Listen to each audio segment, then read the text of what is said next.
السلام عليكم. وعليكم السلام ورحمة الله وبركاته. استاذ غضاب معاك. كيف حالك؟ الحمد لله والله بخير. كنت جاي لك كده بخصوص الشقة. أعلم أخي، أنا في انتظارك منذ فترة. تفضل أخي. ما رأيك في المكان أخي؟ لا والله بسم الله ما شاء الله مكان كويس، ربنا يجعل صباح احسن منه باذن الله. بس اسم حضرتك غريب قوي يعني.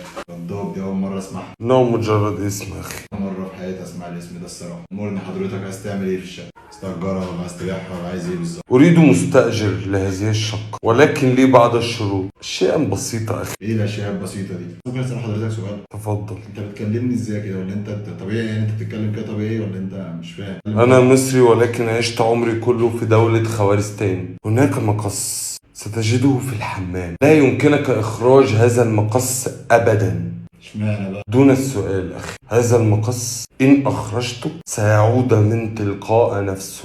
ايه منقوص جني فيه ده يعني ولا ايه؟ أنا لم أقل هذا. امال مين اللي بياكل هذا حضرتك؟ اسمعني أخي ودعني أكمل حديثي. اتفضل. هناك 3 عمال قد مروا هنا بوقت عصيب وبحادث أليم. بتبرري ليه كده بس عايز افهم. هذا كله لأنهم لم يسمعوا وسخروا.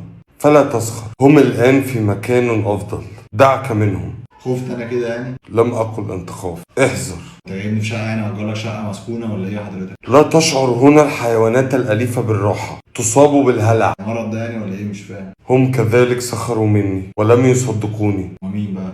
ال3 عمال ده كانوا مأجرين الشقه هنا؟ الطيبون. مالهم؟ طب ايه اللي حصل لهم يعني فاهمني؟ قلت لهم أن هناك كرسيا حديديا مغلغل بالسلاسل تحت السرير، لا تقتربوا منه. للأسف اقتربوا.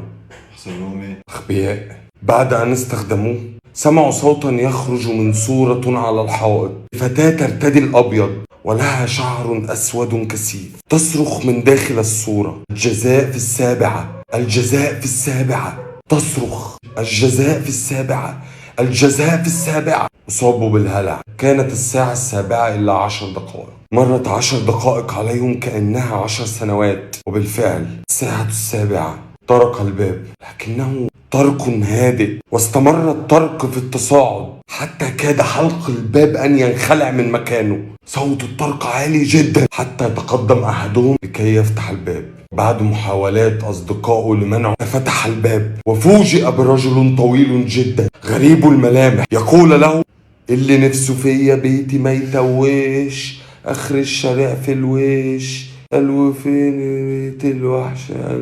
حلو انت كده. أيوة. حلو انت كده صح؟